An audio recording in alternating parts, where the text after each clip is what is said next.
loudest cries actually do not make any sound. Think about it for a second. Mental health is something that we all have, just like physical health, except we don't talk about it enough.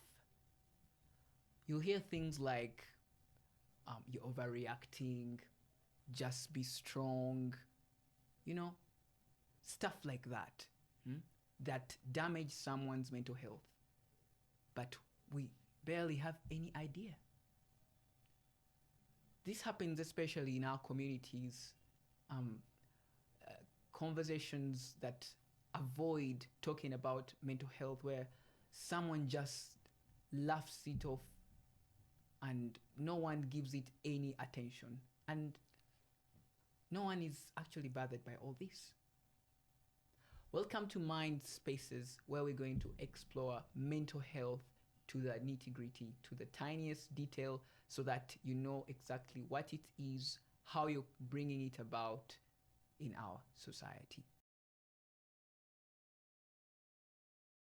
Gaslighting. So you might wonder, what actually is gaslighting? But it is when someone emotionally manipulates you. They make you doubt yourself, doubt your reality.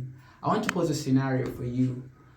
You are in a class and you're this thin person, and then some girl starts calling you names like skinny dude and all that. And then you try to come and confront that person who has been calling you names. And then, okay, the guys around class, they're like, I know you're overreacting, you're so sensitive, you're like kids, children. So that's what gaslighting is. So I want to tell you a story today. It's about Rose. So I knew this girl, Rose, who used to be very confident. She would speak her mind freely, laugh freely. She would speak her mind, actually. And she could never doubt herself at any one time. Then she met this guy, James, and they got into a relationship. At first, he meant the world to her, you know.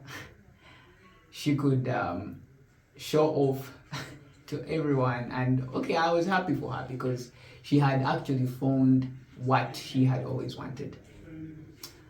But then one time, as Rose was with James's friends, he started objectifying her, talking about her body. And okay, some girls may think that it's nice if my guy says this and this about my body, but Rose did not want that. She did not want to be that topic of discussion.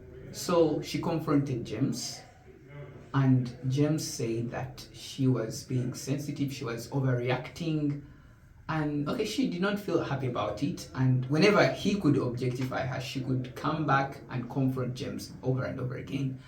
But then he kept on doing the same thing. He never changed. So Rose came at a point and started feeling like maybe she was the problem, and she started doubting herself. She felt like maybe he's right. Maybe I am overreacting. And just like that, she lost her self-esteem. She was never the same person again. Whenever we could hang out with Rose, she would over-apologize for everything, asking people if she looked good enough. She could not trust herself again. That's what gaslighting does. It damages your mental health. You cannot trust yourself again. You keep on doubting yourself over and over again. So, and the sad part is most people around her thought that she was okay. But inside, she was fighting herself every day because someone had convinced her that her emotions and reality could not be trusted. You know, it slowly destroyed her confidence, peace of mind, and self-worth. Until she was a person who could trust herself, but she could not recognize herself anymore. She did not know what she had become. So that was Rose's story. And before we end today's show, it's important to remember this. everyone, each one of you out there going through this. Healing from gaslighting starts with trusting yourself.